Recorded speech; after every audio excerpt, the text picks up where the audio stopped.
Wild camping is definitely more up our alley, but we've done it all. However you want to live on the road, there's so many different ways to do it. There's not Yep. just one. Like it's connecting not only to the land, but like to the people. I really wanted to live on the road during these young years because they're their most formative developmental years. And so it's really special. He's really, really happy and adaptable and flexible. And I feel like it's because living this really free sort of wild life on the road. Hello and welcome to the Mama Culture. This is a place for you to be supported, inspired, and resourced on your unique journey through motherhood. I'm your host, Kori, a fellow mama, here to bring you information and wisdom on parenting, wellness, personal growth, and everything in between so you can thrive as a modern mama. So grab your favorite warm drink, settle in, and get ready for relatable, honest, and empowering conversations about the most important job in the world. This is the Mama Culture. Hi, Callee. Thank you so much for being here. You are in your camper right now doing this interview. So I'm so excited to hear all about camper life in your 76 camper, which looks so cool that you said your husband did with his own hands. And I'm excited to talk about this journey of living on the road, of being in nature, of all the healing. So I'm excited to dive in with you. Yes, let's do it. Yeah. The way I found you is I was on your Instagram and I was looking at your photos of like you and your little ones too. What's his name? His name is Pax.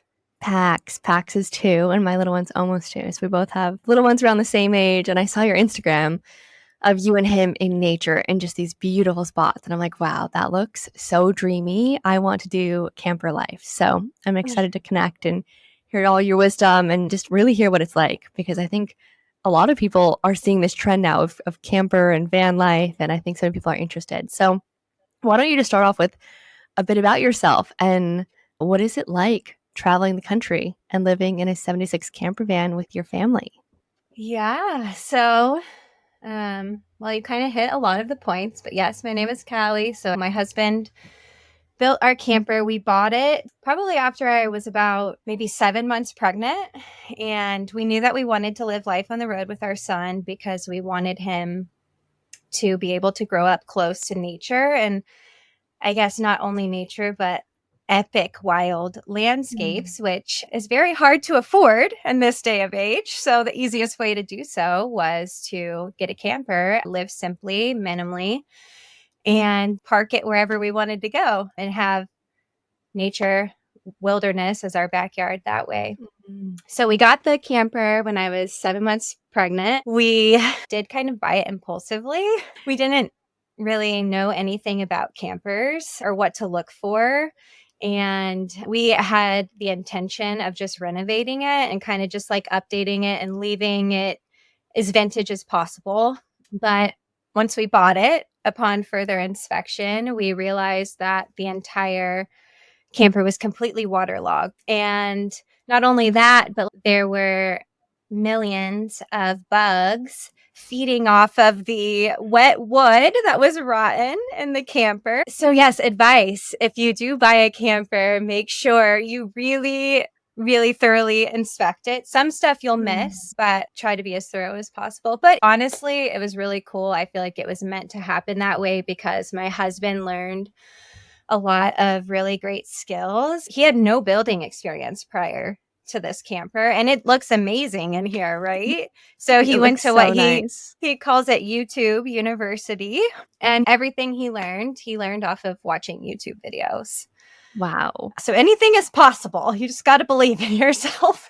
But yeah, I always joke because when we had first met, he had built this desk and it was just, oh man, it was barely a desk. He called it a desk, but it didn't function very well. So he went from that and built us an entire home with his own 2 hands. Wow. It did take 2 years. So it was quite a process, something that we did slowly for financial reasons. But also when you have a newborn, things take a lot longer than you anticipate. So it was a slow process, but yeah, we got everything done and we hit the road. And I guess it was at the end of May. Mm-hmm. and of this year. So we've been on the road since May. We've been all over the country, the West, anyways. We haven't gone out east yet, but it's been a journey living so simply. And we don't even have a shower. We have a composting toilet. Our son, he takes baths every night. He's lucky. He gets to take a hot bath in the sink. But as for my husband and I, will take a shower when we can. There's rivers and there's lakes, but there's also RV parks, or you can pay for a shower around the country in different places. And so that's how we shower. But it's bare bones living. But it's also Mm-hmm. glamorous, like glamping Mm-hmm. too. It's way more glamorous than just going out in a tent, but it still is simple living. Mm. And so are you always parked at different campsites at different places throughout the country? Do you like map out where you're going to go next and then park at a Oh, campsite? I wish that we were that organized and that much of planners, but we are not. We kind of just like go where the wind blows us. We travel kind of intuitively and just like what feels good. We just kind of let the road take us where she'll take us. Mm-hmm. But our favorite thing to do is to wild camp. There's a lot, especially out west, there is a lot of free public land.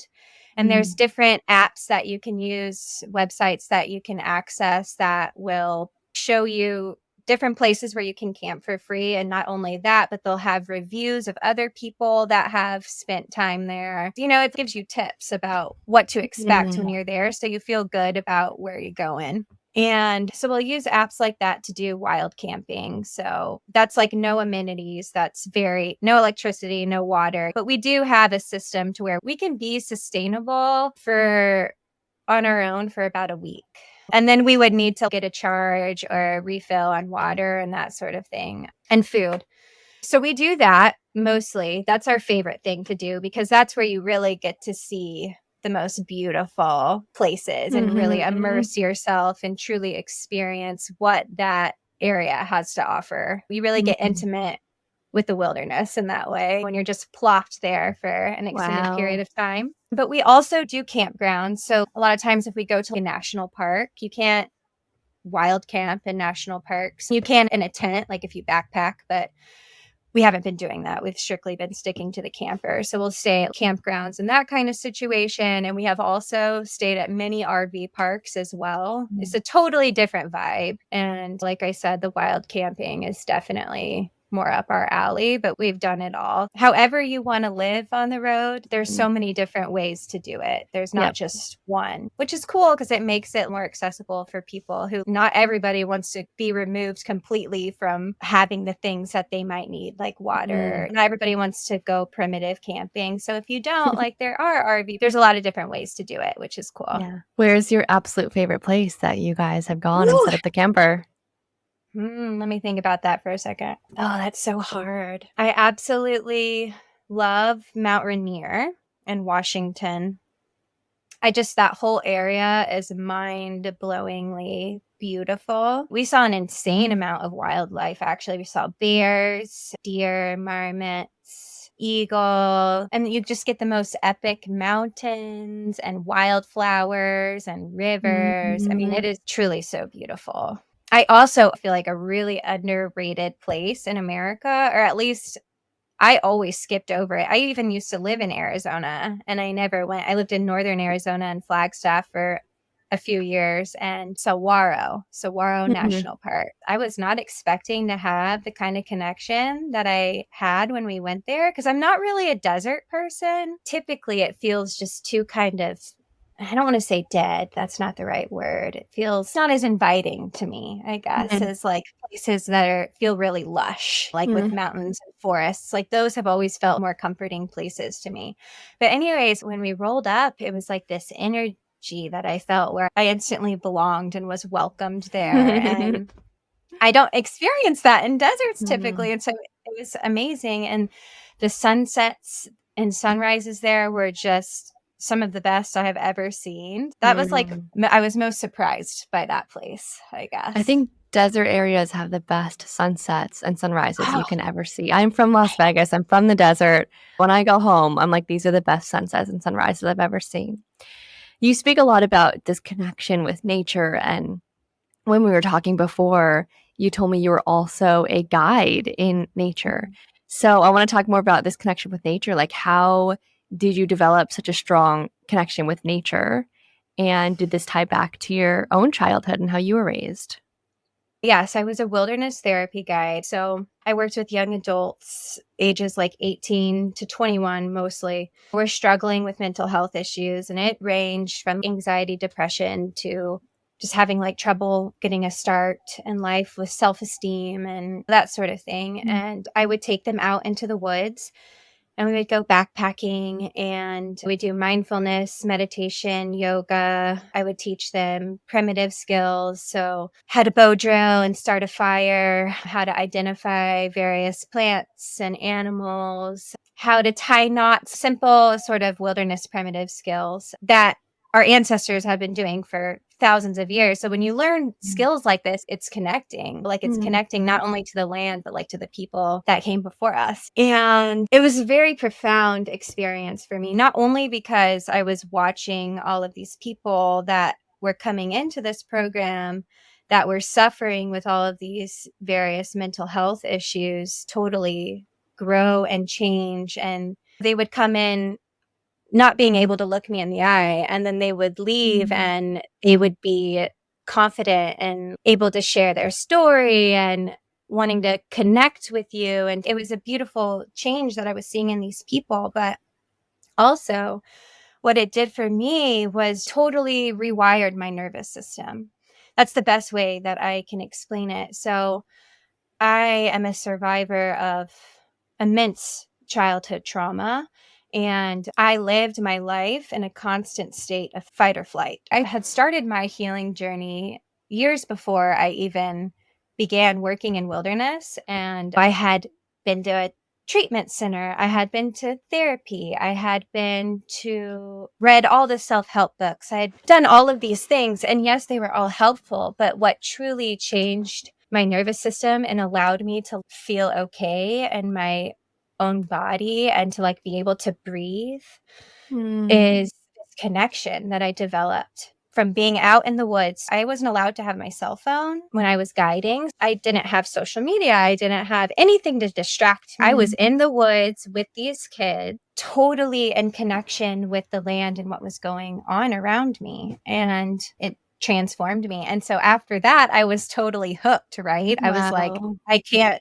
ever imagine now living a life without nature, which circling back to the whole living on the road thing, that is one of the major reasons that inspired me to live on the road in the first place, is to be able to be that close with nature and to raise my son that close with nature, because it does, like scientifically, it shows that when we have access to green wild spaces, you know, we're less depressed, we're less anxious, our Mm. nervous systems are regulated, we're happier, we're able to concentrate better. So that's my mission, Wow. is to try Mm. to help people, moms specifically, because I'm a mom. And so that group of people, mothers, have a special place in my heart because I want to give back to them and do so by helping them get outside and know what it can do for you. Yeah, I think being in wild nature is just so healing for mamas, so healing for families, so healing for our nervous systems. I love your journey and just how you realize, like, with all the self help, all the things that were at your fingertips, like, nature is the one thing That's what did it, that and it's so really simple. did it for you.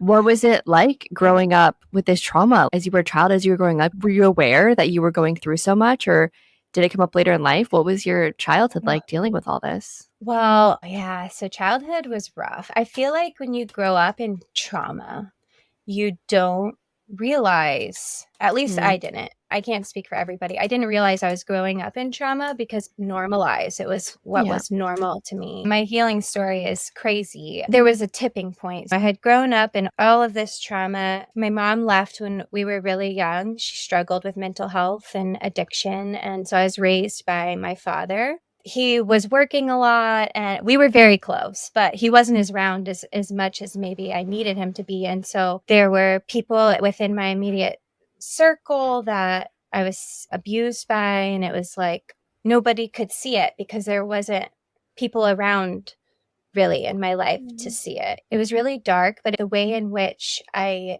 dealt with it was more of like a dissociative sort of thing, maybe more of a compartmentalization where like I could just, it was like way back somewhere else in my brain. I was a good pretender, Yeah. basically.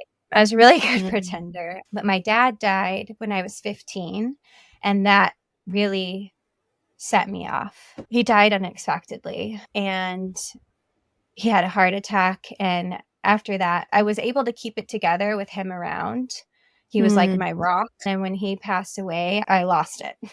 And that's when I started to develop unhealthy coping mechanisms to try to deal with all of the things. There's so many stories, all of these stories that I had tried to forget about, tried to block out. I started to deal with by drinking and dating very toxic people. And I had an eating disorder, anything to like try to escape myself and to escape these traumas. And long story short, in my early to mid 20s, I woke up one day and I was hungover and I was sitting across from this guy that I was in a relationship with that I did not like literally at all. And I'd been with him for years. And I just had this moment where I was like, I don't want to live this way. I either don't want to live anymore or I have to do something different. And it was like this weird divine intervention sort of moment is the only way that I can describe it, because I changed from that day on. I was like, okay, I'm going to get sober. I'm going to do something different. And so I got sober, and that really is what escalated my healing journey. It connected me with like-minded women who were also passionate about the outdoors. And that's where I fell into the whole nature aspect of my healing journey. And yeah, it's been like a very slow process for Mm. me healing. And I truly believe it's going to be a part of my life forever. Healing. I will never say I am healed, ever.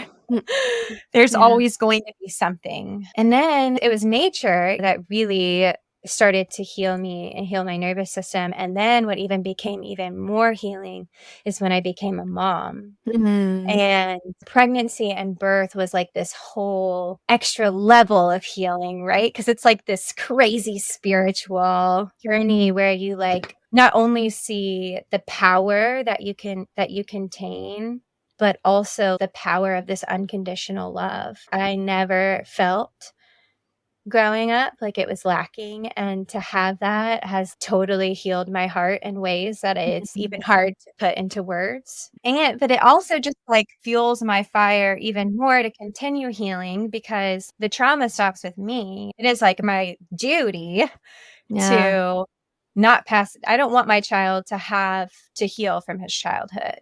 So it's been a long journey. Yeah.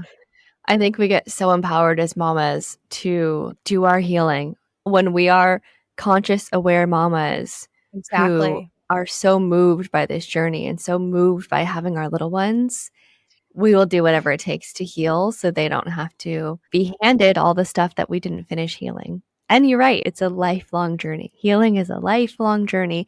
And of course, we're going to pass on some of our stuff to our children. Oh Like it is yeah. just every generation, we pass on some stuff, some good stuff, some stuff that needs to be evolved and changed.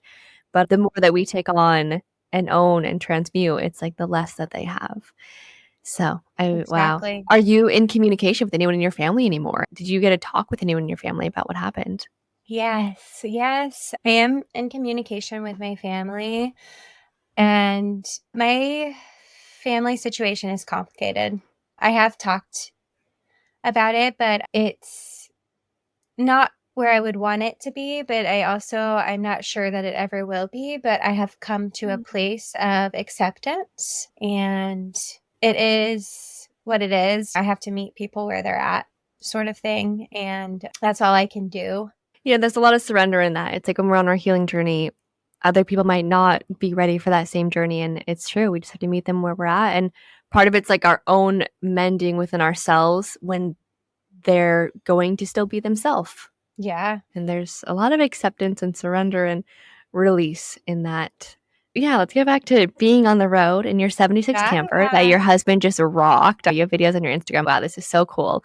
I love that he did YouTube University to build this. I love that before this, he built a desk that wasn't functional, which shows me that like anyone can figure this out if they are passionate enough about it. Because I was Oh my thinking, God. like, is he an amazing builder and he built a desk that didn't work? So I love hearing that because I'm like, okay, great. I'm going to go see if my partner can build us a camper. If someone wanted to just if a mama wanted to just live this life for a month, what are some of the things that they need to know? If they want to pack up their little one, get their family in a camper for a month, do some wild camping or some parks, what are some pieces of wisdom and advice that you would give them? Well, if you're only doing it for a month, which means you're not building out your own camper, you're renting your own camper. Okay. So, my piece of advice, since you would only have a month, is to do a bit of planning. We don't plan, but I feel like for a month's worth of time, you would want to plan so you would know which spots you wanted to hit and also figure out if you wanted to wild camp, if you wanted to go to the RV parks or the campgrounds, figure out where you're going to stay. That's honestly like a lot of the most stressful part about living on the road, especially if you're moving a lot, which during a month's time, more than likely you would be moving quite Mhm. frequently, is finding out where you're going to stay, where you're going to Mm. sleep for the night.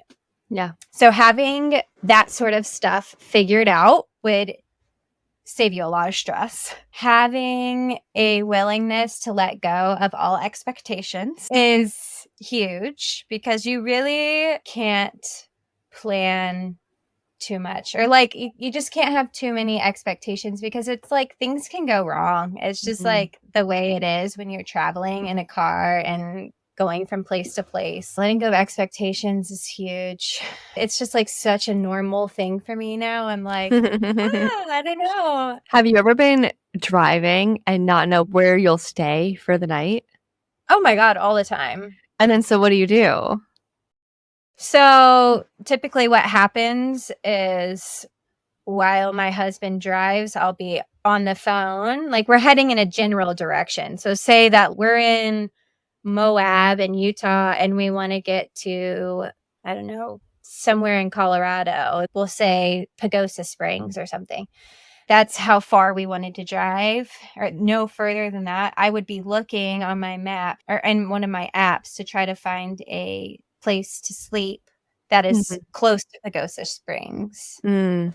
If you can't find anywhere, go to a random parking lot, you have to find somewhere that's, like, accessible for campers?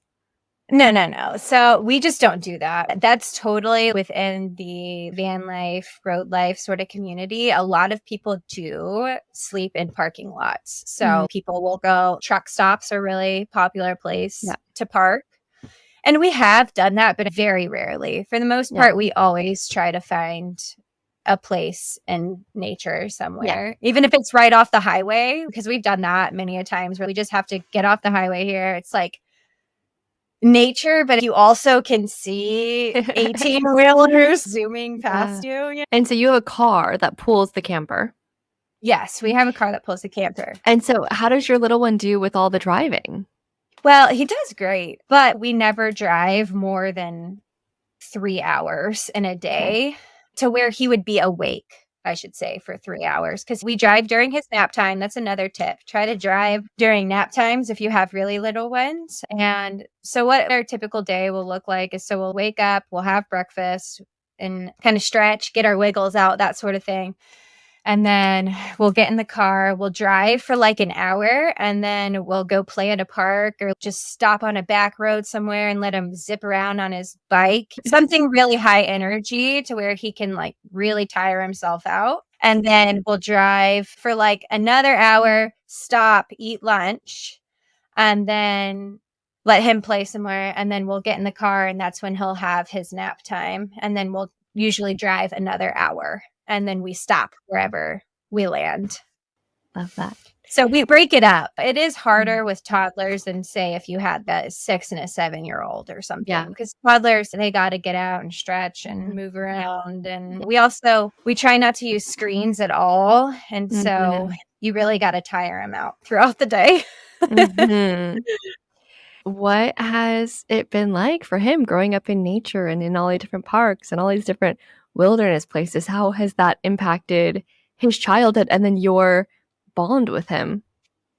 Well, it's been amazing because I feel like it's overstimulating, I should say, in a way. Being out in the city or being indoors and on screens would be. Instead, he's totally immersed in his environment and digging in the dirt and squishing his feet into mud puddles and running around like a wild, crazy person, just naked, free. I feel like it has really allowed him to bloom in ways of confidence in himself and like self-awareness. And also one that has surprised me is like really developed his gross motor skills because he's like always walking on and running on even terrain and the things that he can do at 2 years old. I'm like, wow, you got some really great gross motor skills. And it's just because he's like outside all the time. But with our bond, we have a very, very intimate, secure bond. And it's really special, I feel like, because we both are so regulated and just calm and really able to connect because there's not a lot of distractions. I feel really lucky in that way. And I really wanted to live on the road during these young years because they're their most formative developmental years. And so it's really special. He's really, really happy and adaptable and flexible. And I feel like it's because living this really free, sort of wild life on the road. Do you miss family and community while you're on the road? And how do you build your own community? I definitely do miss community. I have been a nomad for a very long time. So honestly, community is something that I have lacked years. And I do miss it, which is why I started my Instagram that you found me on was to try to connect with other like-minded moms out there because I was like missing that piece. It is difficult on the road, the community aspect. And there are ways to find community. I was telling you about recently, there's like the nomad festivals, which we have been to one. So it's a lot of nomads come together in their rigs and just meet and hang out and have fun together. And those are really cool. I have met some other moms that live on the road that hopefully I'll get to meet up with at some point on Instagram. And you do meet people when you're at campgrounds, but it's definitely not the same as if you were living in one place and seeing the same people over and over. Yeah, I guess there could be such a balance. There's perks of having a home and having community around you and living in one place. And then Definitely. there's perks of being on the road and being in nature and being in the most beautiful spots you've ever seen. And I feel really inspired. I'm like, I want to go tell my partner, let's get a camper, let's maybe fly to Australia and just go drive around for a month. It sounds amazing. It just sounds so beautiful. Yes, it is totally attainable. Like a lot of Yeah. people think that it's really difficult to do, or like it's only reserved for a certain group of people. One that I hear all the time is like that it's for rich people. And it's totally not true. If you truly want to live on the road, whether it's for a month or for an indefinite amount of time, I mean, you can do it. It just Yeah. takes some planning and some Yep. preparation and some hard work, especially if you want to live on the road for a long time. You have to Yep. find work and that sort Yeah. of thing, remote work, but it is attainable and we're only as limited as we believe we are. Mm. I love that. I'm gonna reach out to you when I'm ready for my month on the road and get all the other Yes, tips that I need. please. Yeah. Please Yeah. do. Well, Callie, thank you so much for all of this wisdom, for your inspiration to just be in wild nature and the impact it has on our nervous system and as a mama and on our own journey raising children and what nature can do for us. And I feel, yeah, just inspired to get out in nature. Actually, this weekend, I'm going to a friend's birthday, Megan. She's been on the podcast, the first episode. She's having a birthday and gathering a bunch of us from our community. And we have a house right on the water in the middle of nature. So I'm so excited for that. Oh my gosh, that's But amazing. is there, yeah, I can't wait. Is there anything else you want to leave everyone with? Anything else you want to say and where to find you? Yeah, so you can find me on Instagram. My handle is Oh Mother Deer, and it's deer like the animal, Deer. My main message is just to not be scared, to just live life however you see fit. I feel like we're told that we have to live a certain way and be a certain way, and it's not true. You can make whatever you want of your life. You just got to get out there and do it. Yeah. Like I said, you're only as limited as you believe you are. And that has been my mantra as of lately. I was so terrified to do this podcast with you because as a child, my voice was silenced. My truth was not honored for the longest time, could not even speak without being afraid. And so to be able to sit here with you today, I'm still so nervous, but I know now that I can do scary things. To sit here with you today to speak just about anything is a huge, huge feat, something that I will never forget. And you can come from nothing and you can do anything. And you just have to believe in yourself. You just got to put yourself out there and just believe in yourself. Get outside, y'all. Get outside. Yeah. Truly. Thank you so Truly. much. Yeah, thank you for Yeah. that. I feel like that's such an important message that you literally can come from nothing. You can do anything. It just has to do with your beliefs and get Yeah. out in nature. It's the baseline, the foundation for who we are as humans, being connected with Mother Exactly. Nature. Yeah. Yes. Thank you so much, Callie. I hope to have you again, and I'd love to stay connected and we can build virtual community together. So thank you so much for Yes. being here. I love it. Thank you for having me.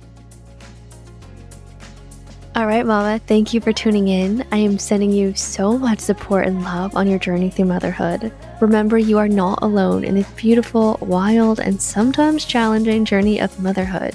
This is your village. Please subscribe, leave a 5-star review, and share this with anyone else that you think would benefit. Take care, Mama, and I will see you next week. Thank you for being part of the Mama Culture.